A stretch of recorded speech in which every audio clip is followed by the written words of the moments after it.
evening. Welcome to the Laughing Monkey Music Show. Today on Alcatrazz members Joe Strump and Jimmy Waldo. How are you? Good. Always good. Good. We're good. Good. Always good. Exactly. Always. So, the people who are watching, I don't usually get involved in much back and forth, but this is not really a back and forth situation. A couple weeks ago, I had on Graham Bonnet, and during the show, some things were said that the rest of the band, Alcatrazz, obviously two separate bands right now, felt it was unfair and not true. So, in all fairness, the manager reached out and wanted me to have you guys on to talk, and I've actually listened to your album since then. I've enjoyed it, music as well. So I thought we'll make it a 2-for-1. You guys can share how you're feeling and how you feel you're misrepresented, and you guys kind of put it out there, your side, and they'll talk about your music too. So, gentlemen, you want to start? You want to even talk on the subject too? I'm sorry. Actually, talk about where it came from, the whole thing, because I don't want. I'm going to try to step aside of this one. Okay. Please, the floor is yours. Well, Graham left the band, and everybody knows that. There's nothing that I'm going to say that's news to anybody. Right. But basically, it started back then of saying unflattering remarks about myself and the band, and I've just gotten to the point where I feel like I have the right to speak up and say something back, and I don't really want to get into all of this. I would much rather just play music and write music and not worry about it, and let Graham do Graham's thing and we do our thing.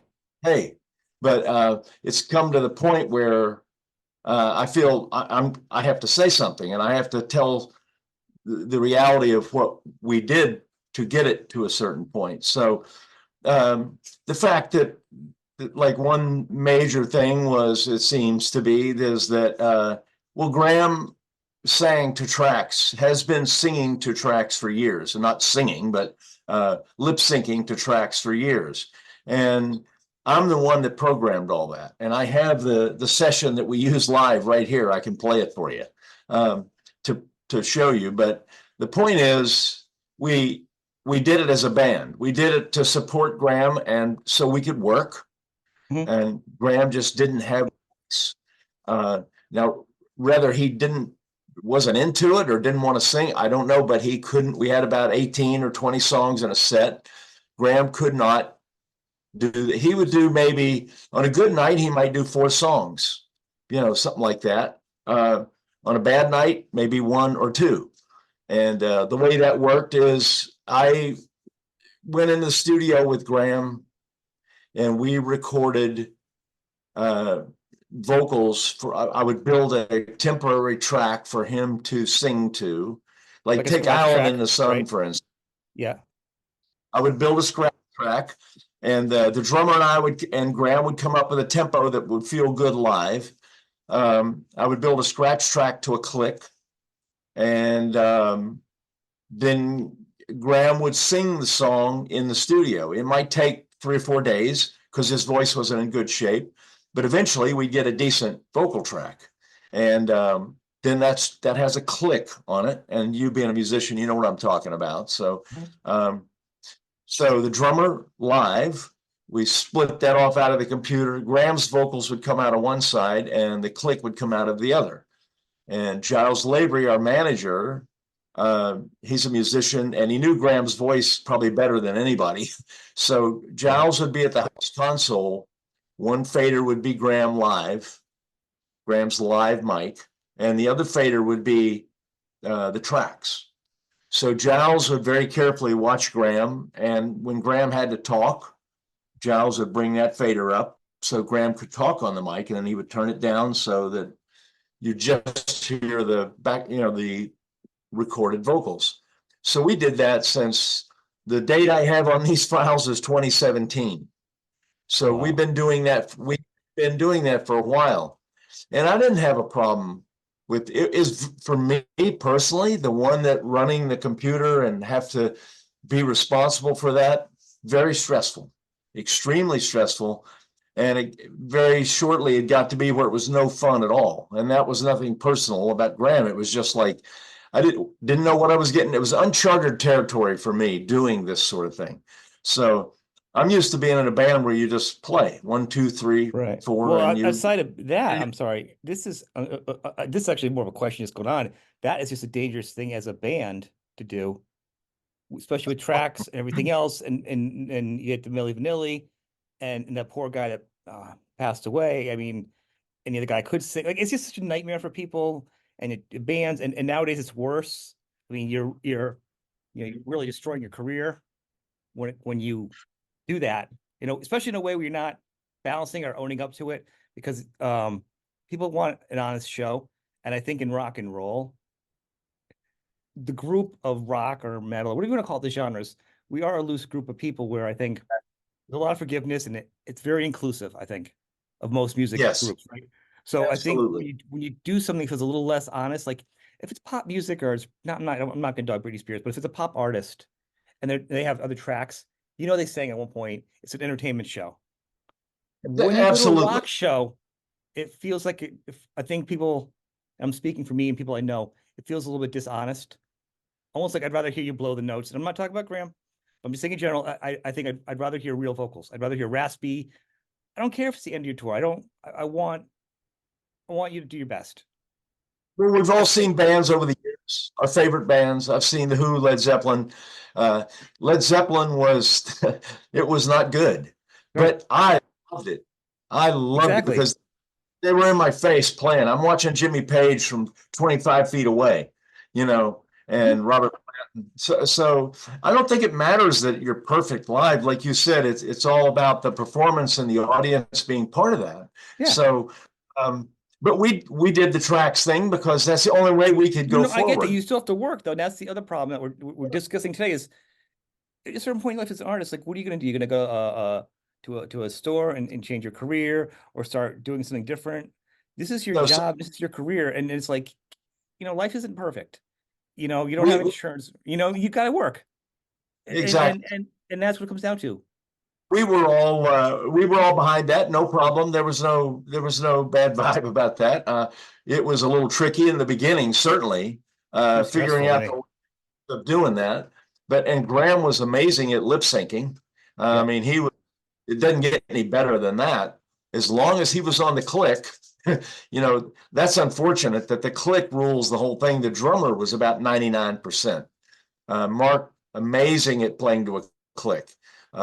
So it was very A tricky, click but can for be me, hard too. I gotta be honest with you. Click when you're sitting uh, alone, a click is hard. But when you got a you had, live thing and you put like a band of people involved in it, it's just a nightmare. yeah, It literally is like the LA traffic. It's just a nightmare from beginning to end. to be where Mark is the only one, the drummer hears the click. Right. Graham doesn't, I don't hear it. Joe didn't hear it. The bass player didn't hear it. So you're just, I mean, I know it's running because I programmed the whole thing. And unfortunately, I do this stuff. And I'm like thinking every minute, I'm thinking, oh my God, the click, the click, the click. What if it does it? What if it does? And some nights we would get off the click, whether it's the drummer get off or Graham would Yeah. get off, and Mark would just shut the computer off. And we would have to finish the night with whatever Graham could get through, and Yeah. do the vocal. But in general, so we did that for years, and I wouldn't talk about this if Graham wasn't saying such unflattering things about the band and about myself. I would have no reason, but all's fair. He has no business saying those things, and they're not true. I'm telling nothing but the truth. I'm not lying. I don't hate anybody, so I have no big axe to grind. I'm not talk trash about people. That's not what this is about. But certainly, I'm telling the You're truth. frustrated. Well, you can share the part that brought me into this because look, I'm a fan. Mom and dad can get divorced, and I can like mom and dad and see each other, enjoy the music of Right, Graham, and I can enjoy the music of you guys now. And right. you know what I mean? And most fans will. But, if someone's saying something, you need to say your things. And I think what we started this discussion was what was said on my show. So maybe you want to Right. start with that. You want to share that part and talk about what was said and kind of defend Well, yourself in a way. a big thing is the songwriting. Graham claiming to have written everything. Um, which is totally incorrect. The first album I did with him and the Graham Bonnet Band, I co-wrote a couple of things on there. I came into the band after they had already started the record. But the producer, guitar player, had written the bulk of that music. And Graham started taking credit for that. I heard him say things and I felt bad for the guitar player, producer who wrote the stuff, very talented guy. And I felt bad for him and he was upset about it. So that's where it all started. And then the next album, nothing was said, but now, Graham, well, for several years now, Graham has been saying he wrote everything and he did everything, and he did not. And one way that you really know that is Graham follows the guitar player, because the guitar players have always been the main writers in our band, because that's the kind of band it is. Yngwie, Steve Vai, and Joe. Joe is the main writer here. And that's where a lot of the direction and the feel comes from. So for Graham, a lot of Graham's ideas, he would come in and play an idea, and a couple of his ideas were pretty cool, and we try to make them work, and a few of them turned out pretty good. But some of them would be like in the Buddy Holly vibe, old rock and roll, because Graham loves that stuff, and he loves the Beach Boys, which I do too. But some of that's not going to work for a metal band. Right. And we needed to be here, because the one thing Alcatrazz got busted for years was we're on the fence. We were never really heavy. We weren't a pop band. And promoters and fans would say, we never know what we're going to get. And because Graham fought the heavy metal thing, he does not like, or didn't used to like, heavy metal. And again, I'm just telling the truth. This is what Graham said to me, said in interviews, and he wrote a song about it on Born Innocent. So, yeah, I'm not lying. I'm only telling the truth here. So, we just wanted to be heavier. I've always liked heavier music. And so when we would get stuck in that thing between the two, that was no good for me.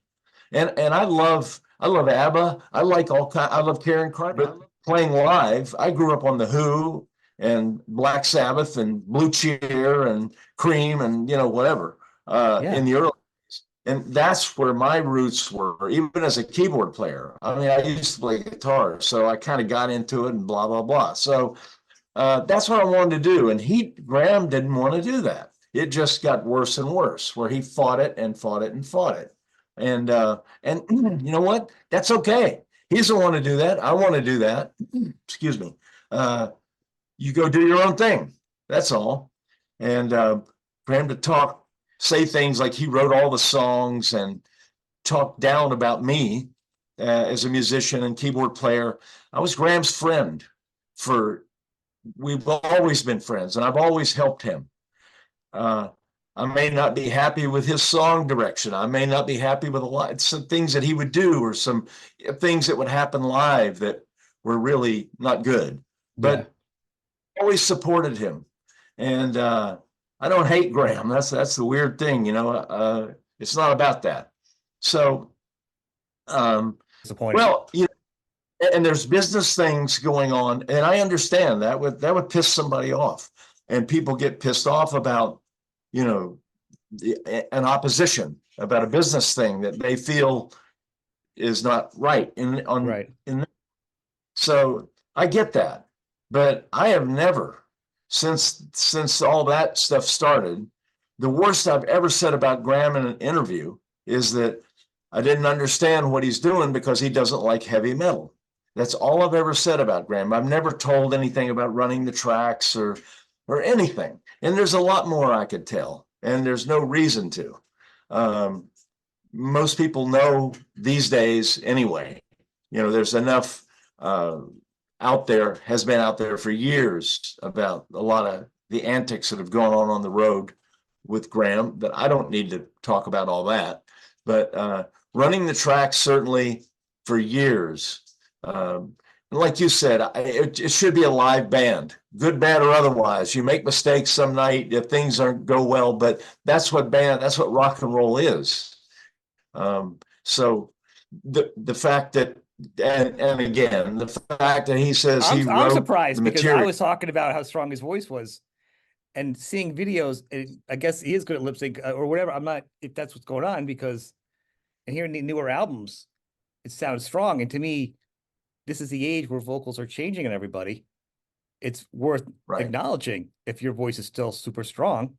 Or I've talked to Dokken about his voice not being strong anymore, and we've acknowledged that he enjoys singing, so he sings. Not everyone likes it, but he doesn't care. He says, "Don't go to the show." He has a stance on it. And he can You get know? it done in the studio. Right. He gets it in the studio. It's a lot of work. When I worked with Graham, I can't speak for Graham on his last record or his record since. The records that I've recorded, Graham as the producer, it was difficult. And Graham wasn't being difficult. It was just his lifestyle and his voice not being in good shape. Some days we'd come in to record, we might get 2 lines of a verse, and we'd sing that 9 times, and I'd have to comp those together, if you know what I mean. You compile pieces. It's very, very few people can really knock it out, though. It's hard. Very, very tedious. So, because he was struggling, and I got that, and I was sympathetic to that, and I was, as a producer, I was like, okay, so you don't tell an artist, you don't yell at them and tell them, oh, that's bad, you suck, and so I would say, hey, man, well, isn't there any way we could do this or do that, and today at least get some work done? No, I can't. I didn't sleep last night. I don't feel good, and okay, fair enough. Let's try it again tomorrow. So it might take weeks to do a vocal that would take a normal vocalist 2 days. Is this now? When is this? The last record we did? Yeah, I'm sorry. How long is it? Like, what's the timeline we're talking about for this? Because obviously, at some point he was knocking them out. Like, when did this happen? Well, Born Innocent, he struggled. The Graham Bonnet, and he struggled. Yes, he struggled. And you know what? At his age, that's nothing to be ashamed of. I mean, it's reality. These things happen. You get older, and it's, especially for a singer, that's a whole different instrument than a guitar player or keyboard player or whatever. So I get that. But when he starts talking about songwriting and negative stuff about me, that's when I felt the need. I'm going to speak out. I'm not going to sit here and take that forever. So that's why I'm doing this. And especially later on, after Joe got in the band, had a really good thing. Joe's a very prolific songwriter, and it was real natural. It was like he'd come up with a riff and you go, yeah, that's cool. And Graham would fight it. And you can't fight it. It's good. If it's good, it's good. Why are you? But he just didn't like this kind of music. So apparently he's changed, or he's trying something different. I don't know. I can't say. But I know during that period, I was thrilled to get Joe in the band because I could see the direction going more for what I like to play and what I want to hear, which was a lot closer to the first album, No Parole from Rock and Roll. I love that record. I love that direction. And we were back kind of in that ballpark again, only a modern version of it. And Graham wasn't on board with that at all. He fought that and was not very complimentary of the songwriting or anything about what we were doing. So it was obvious that this was going south. So that's when he, left. But I mean, it's weird. Graham says bad things about me, but Graham's bass player, and as the producer of the Graham Bonnet record and then 2 Alcatrazz records, the bass player didn't play on any of those records. So Graham's slagging me off about my musicianship and whatever. Mm-hmm. And she did not play on those records. I recorded her and I tried my best. The producer before me on the last Graham Bonnet record before me said he played bass on all the songs. That he tried, couldn't get a good bass track, that he played bass. So I found that, and he said, you'll see. And I tried to record her, and it was a problem. So it's just people live in glass houses shouldn't throw rocks. You know what I'm saying? You should keep your business to yourself. I'll keep my business to myself, and everybody go do their thing.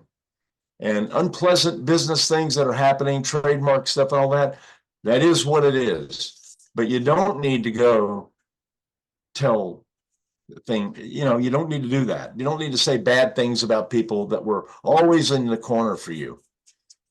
You can't, never did anything but try to help that guy. If I But could say get back something, to the song.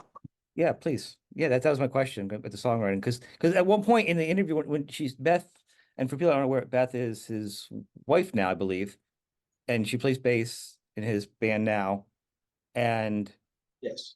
she manages the band also, I believe, or I believe I Yes. might be not trying to Stan, speak in turn.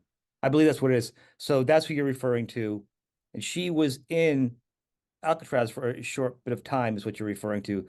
That people aren't up to the history of what's going on, because it gets a little bit confusing when bands have the names and they switch around who's in what lineup. Because, like I said, I was pleasantly surprised to hear your riffs there, Joe, in this new album. Because sometimes Alcatrazz has been kind of poppy, and I've always never known where I feel about it because what kind of mood I'm in. This newer album is really heavy, and I really like that. So Yeah, that's a little change. yeah, I mean, to kind of put it all together, like the direction of Alcatraz. I mean, Bethany kind of painted, like Graham is like the leader of the band, and and he wrote everything, and the rest of the musicians were just there to serve his vision and everything and all that. And it wasn't like that at all. And the musical direction of Alcatraz has always been dictated by whomever plays guitar. First record, obviously, the legendary Yngwie Malmsteen. Second record, Disturbing the Peace. Steve Stamp is all over that. No offense to Danny Johnson, but Dangerous Games. No one really heard that record or listened to it. I had never heard it. We had to play the actual tune "Dangerous Games" back in 2022 because a German promoter wanted to hear it. So when I'm trying to learn it for rehearsal, that's the first time I actually heard any song off that record. And then when they relaunched the band back in 2019. And they got me to play guitar. They wanted, obviously some of the Yngwie and Blackmore, the Rainbow and Rising Force overtones to the thing, but they wanted to be meaner and heavier.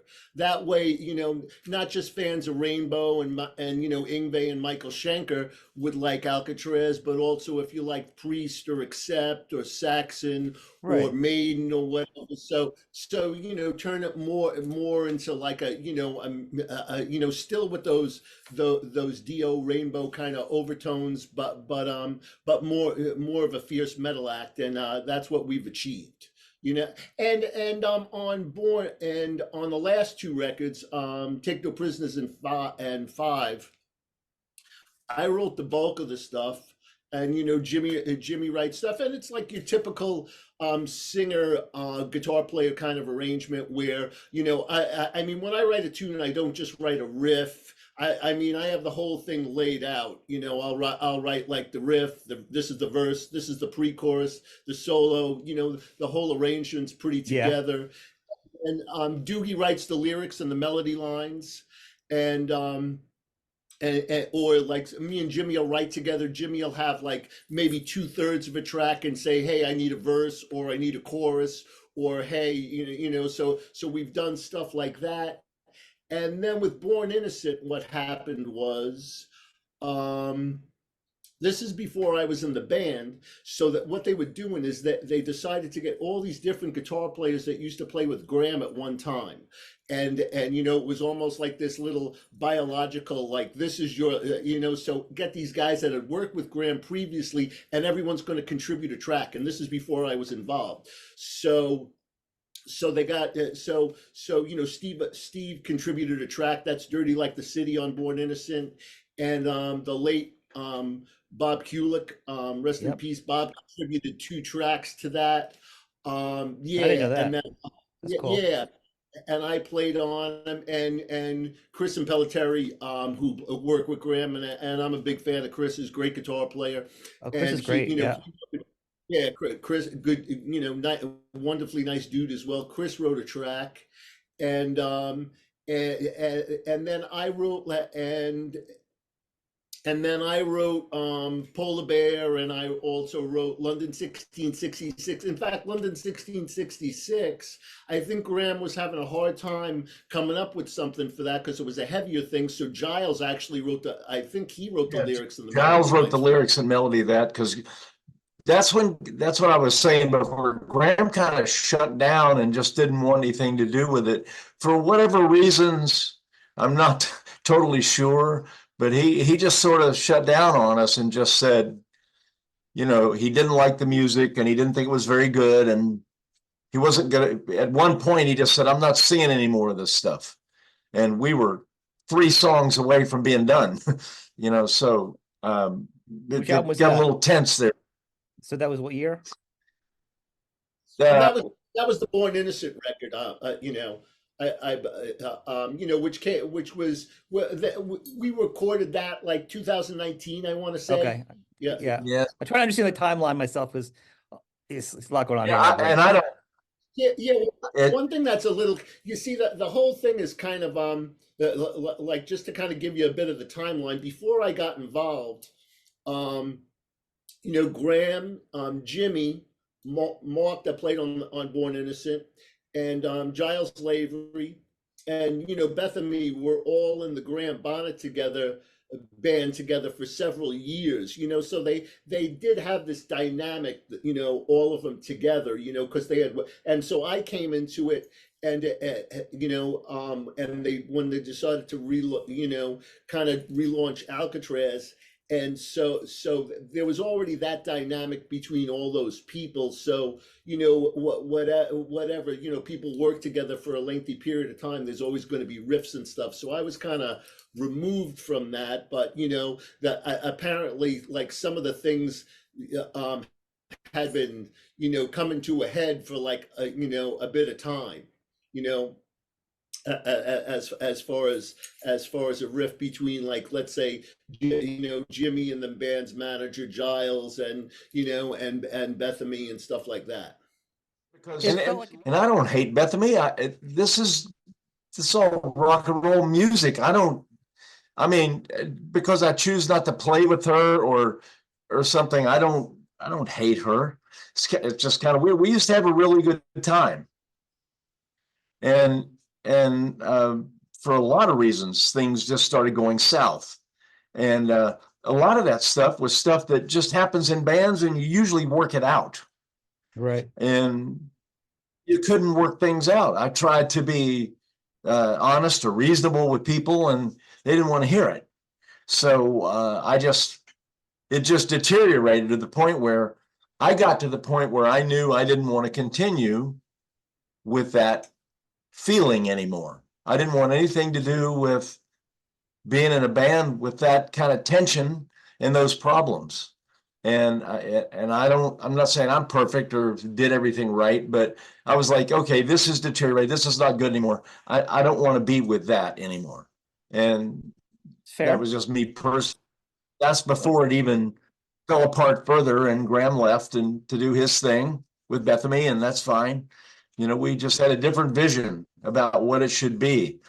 And like Joe said, it got heavier. It was much heavier. And I was thrilled and am. It's great. The direction of it is just, it's exactly what I had wanted from the beginning, was to Did just stay in that direction and keep it's a modern version of No Parole from Rock and Roll. And that's what I wanted. Yeah, I encourage people to check it out. I mean, I enjoyed the as I said before, the solo albums and what Graham was doing recently. It's a lot heavier actually. And I had a great talk with Graham. I enjoyed it, and I enjoyed, Bethany. She seemed very sweet and kind to me. So I don't, like I said, but you guys are just as welcoming. So it's a shame that the dynamics of both of you are at this point, but there's a lot been said. What's odd is, so from the outside, when this happened, it felt like at first it was just going to be a split, and Graham was going to do his version of Alcatrazz, and you guys were going to do yours. It's kind of the feeling I got on the outside, but I was not looking in so deeply, I'll be honest with you. Especially because I hadn't heard some of the heavier music, so it's kind of a nice surprise in all this stuff going on to hear that you guys are much heavier. But that being said, is that kind of how it started, and then the riff just got deep all of a sudden? Like, what happened? No, he wasn't talking. He wasn't saying, "Oh, I'm going to do my own, and you guys do yours, and I'm going to do that." The riff got started. It was a combination of Bethany. We didn't get that.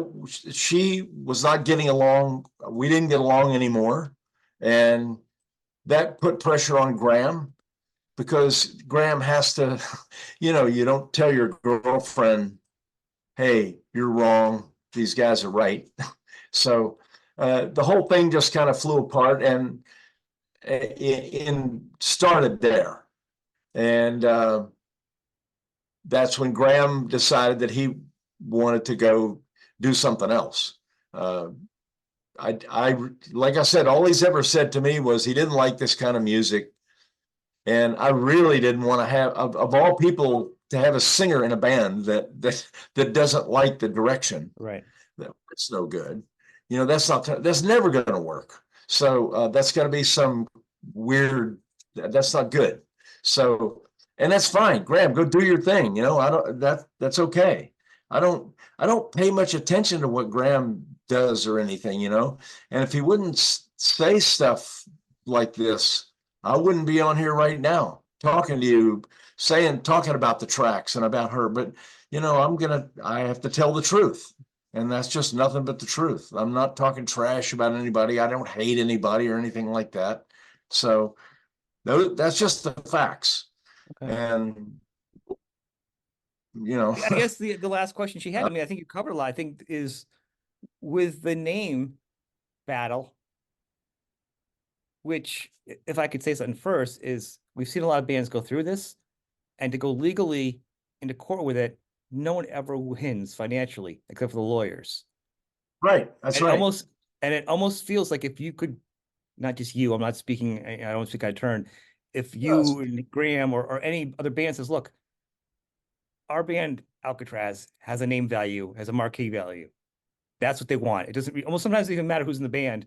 When you put out a club, fans are going to go, "Oh, Alcatrazz, I know that song from whatever." Fans aren't always so deep. That is the value of the band. It doesn't matter if you have all the original members and you don't have that name. They're going to be like, "Well, why don't you call it this name?" Or the clubs will name it anyhow when they're not supposed to. So that's what the battle is always about.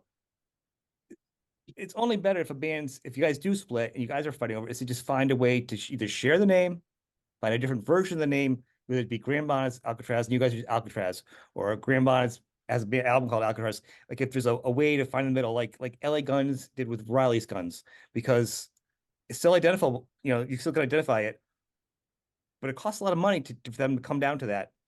And it's a shame in this economy with bands to waste all your money fighting over a name that you spent your whole life building. All of you guys did. It's ridiculous, because in the beginning of this whole trademark thing, even their attorney in the beginning passed along some not very nice comments about myself and the manager and stuff. And it started off kind of nasty. And we approached the attorney about, like, well, let's talk. Let's get together and talk. Nobody would do that. And I must be naive. I always think you can talk about this stuff, but people, you should be able to sit down and go, yeah, like, whatever, get over that. Let's talk, and let's just hash it out. And maybe we don't hash it out. Maybe it's just you run into a brick wall, and that's, sorry, we tried. But we thought it'd be better to try. But that's not the way the whole lawsuit thing got started, was nobody wanted to talk. And I blame the lawyers, and not our lawyer, because our lawyer passed that information along. Maybe we should discuss this and see what we can work out. And that was not to be. So, is there a way to share the name? Was that the original idea? Some way of sharing it? I don't know. You could say legally. I don't want to get into that part. But is there a way to were you trying to meet in the middle type of deal?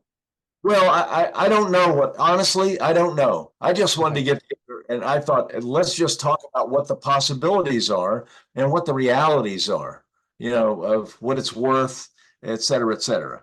And that just coming from their end, from their attorney said some not very flattering things about us and passed along some information that let me know that like, oh, I see this is going south. This is not going to be a, sensible thing where Right. we can sit down and talk about. So, That's a shame. so yeah, Because no one's gonna win. No one's gonna win. Even if you win or no, he wins, the lawyers are gonna make the most money, and it just it sucks because yeah, I yeah, do want to take a couple minutes. I do want to talk about so when Graham left though, vocals changed and you've done some albums and you've got a great album now, and you're on this really cool tour. Let's kind of talk about the newest album and the tour to kind of end this on a high note and talk okay, about like where you guys are now, who you are. right. Well, since Doogie got in the band, it's gone really well. I mean, uh, Doogie's a great writer and comes up with ideas quick, and the direction stayed solid. Joe would write something, and Doogie would. That was just perfect for Doogie. I mean, it was right in his wheelhouse. Mhm. So there was no discussion. I mean, it was really, and like Joe said, when he writes a song, it's complete arrangement. So there was not a lot of going back and forth about, well, I don't know, what do you think's the verse? And I see this a lot in bands. I produce a lot of bands that Right. are fighting with each other about, oh, what's the verse? I think that's a better chorus. We don't have that problem. Joe, myself, Joe, Giles, whoever, but when Joe writes something, for instance, like you said, it's kind of done. It's like what part is what part, and Doogie just picks right up. So that's very easy. And both these records been easy. I went to Scotland to record the last vocals of Doogie's. He did the whole album in 4 days, and you can only sing so many hours a day. So he did a fantastic job. He just killed it. So What made uh, you guys go to him? Because I Yeah. mean, he's got the same lineage of the Rainbow, the Richie Blackmore. Like it's all in the same family. Like Oh what he's yeah. been Oh performing with yeah. anyhow. It makes sense. Oh yeah, Doogie checks all the boxes. It's like played with Richie Blackmore. Yep. Played with Ingve. Right. Yep. Played with Michael Schenker. Check. yeah. So He's got the LinkedIn identical to look. I Graham. mean, so I mean that's it for you guys. So, but what made you guys pull him in? Like, was there a list of like of who you wanted to come in? Well, Graham's gone. We need to have somebody who's going to have fill these shoes because there is a name with this band and he was known with it. We can't just you know we have to have something coming in I, substantial. and to be honest, when Graham was in the band, we sold X amount of tickets on our tours, and our tours were mainly in Europe or the UK or Scandinavia. And I think the best night we ever had was maybe 300 people, and that was a good night in a 1,000-seat club or a 1,500-seat club. Like we played in Spain, and they had to cut the rooms in half. They drew a curtain because we can't fill that whole room. And that was with Graham.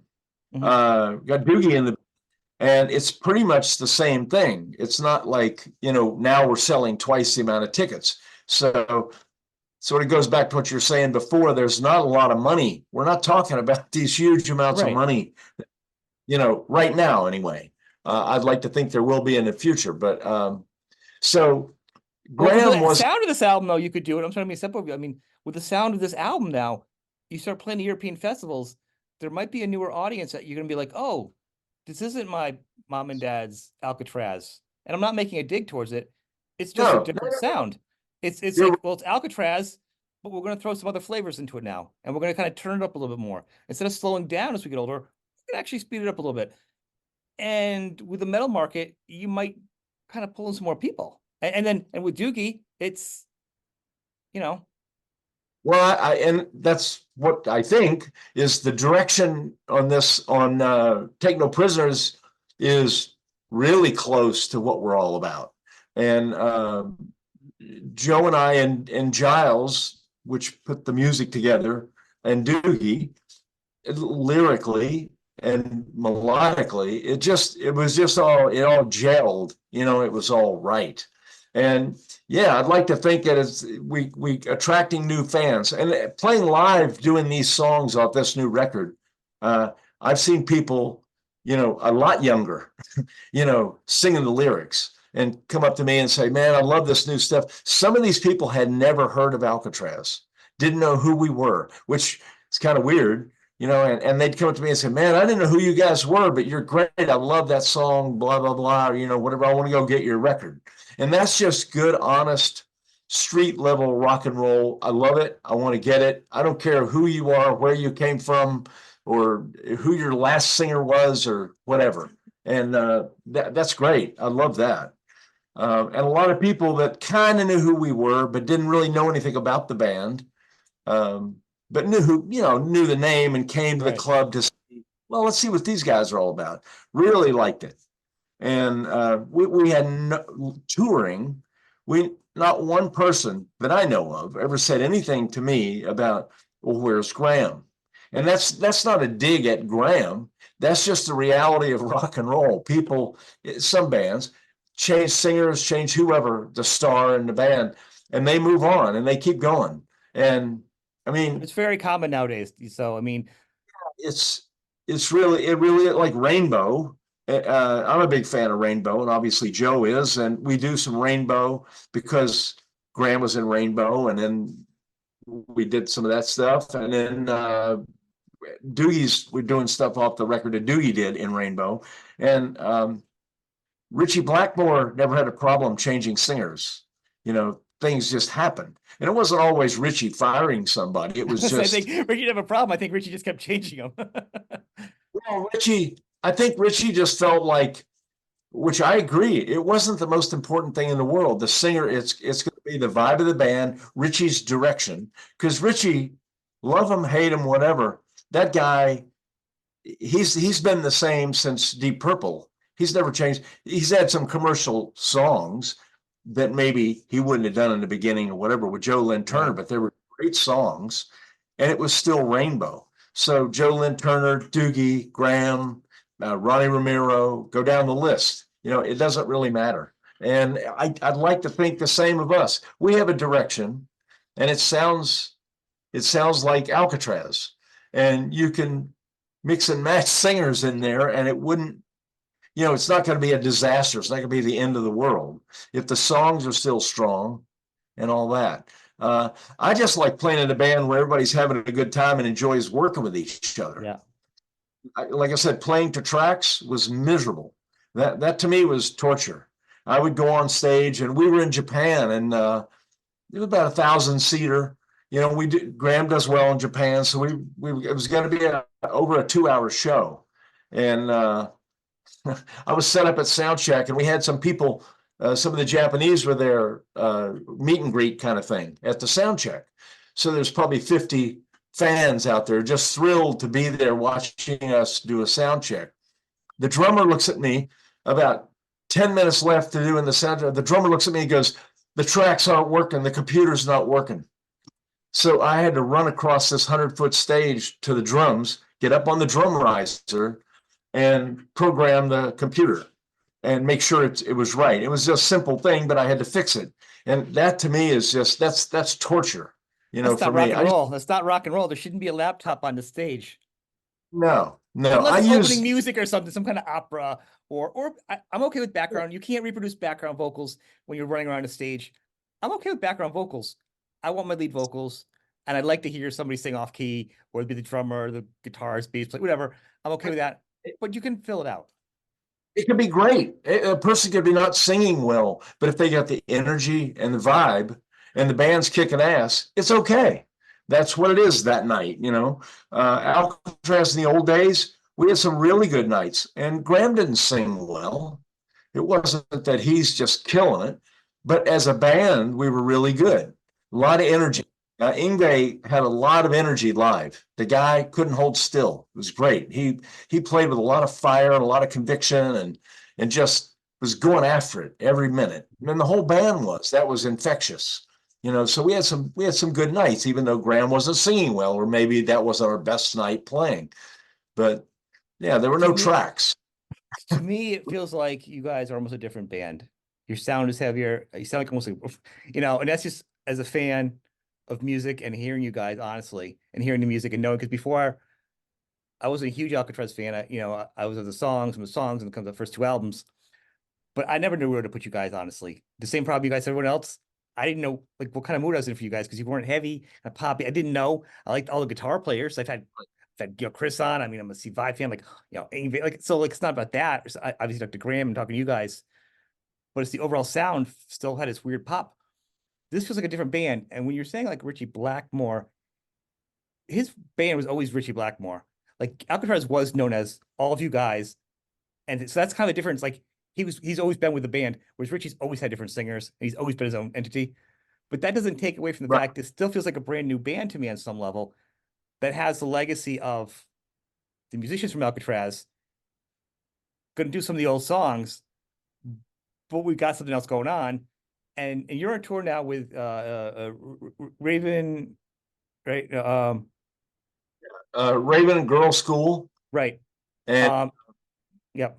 I don't know who else. there's a on the bill in England, and I'm sorry, their name escapes me right No, now. but Raven's a good The Air band for you to be on Force tour is with, good. though. That's a good crowd, though. The guitar playing feels like it's a new audience for you because if to me, not maybe you played with them, but I'm saying, but those kind of bands, that kind of guitar work, Yes, if they're coming to see Raven and they're also going to see, oh, we're going to see Alcatraz, well, whatever, have a beer or whatever, and they're like, oh, and that's the best compliment as a band can get. Oh, Joe's just ripping off on the stuff. They're like, I wasn't expecting this. This isn't the same, you know. right. That's the Yeah, best thing ever for you and guys. and I love good guitar playing. I always have. I mean, I grew up on it. I mean, Eric Clapton, Jeff Beck, those were my gods, and I played guitar back then. And I had no intent of being that kind of guitar player because I was playing keyboards and guitar, but I've always loved good guitar playing. I don't know. And so I've gravitated towards that. So when we auditioned guitar players in the beginning for Alcatraz, uh, when Ingve came in, I was like, yeah, this guy's badass. And a lot of energy and a lot of fire, a little loose around the edges back then at 18 years old, but he was just great. And I love that kind of playing. And he had a smile on his face. He was like into it, man. Let's tear this to pieces. And I love that. Always have. Came in and we auditioned, you call it an audition with Steve. And I don't remember how many songs we played, but he played the same way as Ingve did. He had that fire and just reckless abandon. He didn't care. He's ripping the strings off the guitar. He didn't care if it was perfect. And I said, you don't need to play Ingve solos perfect. And he says, yeah, well, I can't. And he can. It's not, he can play that stuff, but he chose not to. He a little different. And but I just loved it because it was a lot of energy and a lot of that attitude. It's got to have attitude. I don't like guitar players that are everything's absolutely note for note perfect. It might as well be a sequencer in a computer, at that point. So Well, I think play that's what with it feels attitude. like you guys are picking up right now with Joe, like that. Those first couple albums, the energy, it feels like where you guys are now recently is like where it should have been. You know what I'm saying? This is the connecting bridge, that energy. You guys are picking up again with that guitar work again. Joe and I cut guitars, and it takes. There are no takes. We just put it in record and go. And then if something happens halfway through the song, let's punch in there, and that's about it. We maybe 1-2 punches at the most, and that rhythm track's done in 20 minutes. And then we go to the next rhythm track, and the solo is the same thing. I've punched the solos, and we'll get to a point. You play a solo, he just plays it top to bottom, and then he goes back and he listens. He goes, that one little part, maybe I'd like to. Let's see if we can. I'll try to punch that. So we punch that in. Sometimes it goes, nah, let's just leave it. So that's the way I like to work. I think that's great. Just knock it out. Well, it's exciting. I mean, I think it's exciting that you guys are alive. I'm glad to. I'm sorry, the circumstances to have this discussion. I mean, the reason why you worked out, but it's exciting for me to have heard the album because I'll be honest with you, this is not the Alcatraz I thought I was going to be listening to when I had the album sent over to me to check out. I'll be honest with you, and I was like, oh, which is good because I'm pleasantly surprised that it rocks out harder. I think it was going to suck. I mean, everyone's well-established musicians. I mean, it wasn't about that. It was like there's so much music, you've really gotta feel it for me. You know, are you going to be able to Yeah, move ahead and am I going to be like, oh, this is nice. This is something I listen to now. appreciate that. Appreciate that very much. And You like know, I I said, mean, this is easy for me because, doing this interview because I'm only telling the truth. I'm not talking trash. I can't stand talking trash about people. If some of this stuff is hurtful, that's too bad. Like I said, people in glass houses shouldn't throw rocks. So, but I'm only telling the truth. I just want to make that very clear. yeah, please, this the songwriting part isn't fair if you're not being credited for something and you don't get a chance to express it. Because why we're doing this is because once something goes out in print and media, we may have this interview and then an outlet may pick up a headline in that one Yeah. line, and they will hear Yeah. Graham wrote all the music, or so and so wrote all the music of anything. I'm not talking about once again about Graham. That's Right. it. Everybody else in that line, someone's going to read that line. It's like being at the supermarket, the headlines, and it's never been fair for any artist to get that. So No. that's why it's important for this discussion to not start a flame war, but it's about you having a chance to say, this isn't a headline that's fair for me. You know, nothing worse Right. than being accused of something and not being able to defend yourself. You know, Exactly. and I think you clearly showed where you're at with this and how you feel and what your involvement was. I guess I have one last question. Is you guys are playing England? Are you guys coming to the U.S. for shows this tour? Well, what's the deal? Sorry, I missed that. We U.S. what? tour? You any U.S. dates? Because I mean, it looks like a lot of this stuff is in England or in Europe. Are we doing If you U.S.? go on our web, there's a US tour in March, Okay, and that'll be about 16 or 18 shows in the United States. Starts in New Orleans oh and nice. kind of goes up East Coast, Midwest. There's a couple of Canadian dates. So we're playing New York, which is in Boston, which I lived in Boston for 12 years. Joe lives in Boston. Uh, And it's us, it's girls' school. The girls' school ladies are the big headliner, and us and Lillian Axe. That's the package. Really Yeah. interesting. So wait, so Lillian Axe is also playing with you guys? All Yeah, wait, Lillian Axe is on the US package. yeah. wow. Lillian Axe is not headlining over a girls' school in U.S. You Uh know, may flip some headline dates. I'm not sure, to be honest. And everybody's really cool. So when we play with girls' school in the UK, uh, somebody will say, we just switch back and forth between who headlines. No, And it's not about that. It's like I just know that girls' school is less known here than Lillian Axe. I mean, I've had Steve on my show a bunch of times, so like Lillian Axe is just. I'm just saying like just for yeah, known. It's they're just no, surprising. they're big. It'll probably be switching back and forth. Probably be like a co-headline thing, and one night Lillian Axel headline, the next night girls' school. It'll probably depend on the cities. Wow, I don't know. what a good lineup. That's a good show. I don't know. It'll be a good show, I can tell you that, because guys in Lillian Axe are really cool and they're a very Yeah, good band. In girls' school, they're fun. They're just the nicest people, really good band. They kick ass and they get the crowd. The crowds love them. Everybody loves them. And we get along great. We have a lot of fun with them. They sang on the backup on the last record, a yeah. And song. you have a And video for that one. Yeah, uh, I forgot what song it was now. we had a Uh, great time with them. this has been fun. Let's talk again. Maybe your next album, or if I see you when you guys come around. Thank you very much. Great to have you in the show, and it's been awesome. Thank you, Joe. Oh, sure. It was a pleasure. Thanks for having us. It was my pleasure to meet you guys too. So it was really a lot of fun.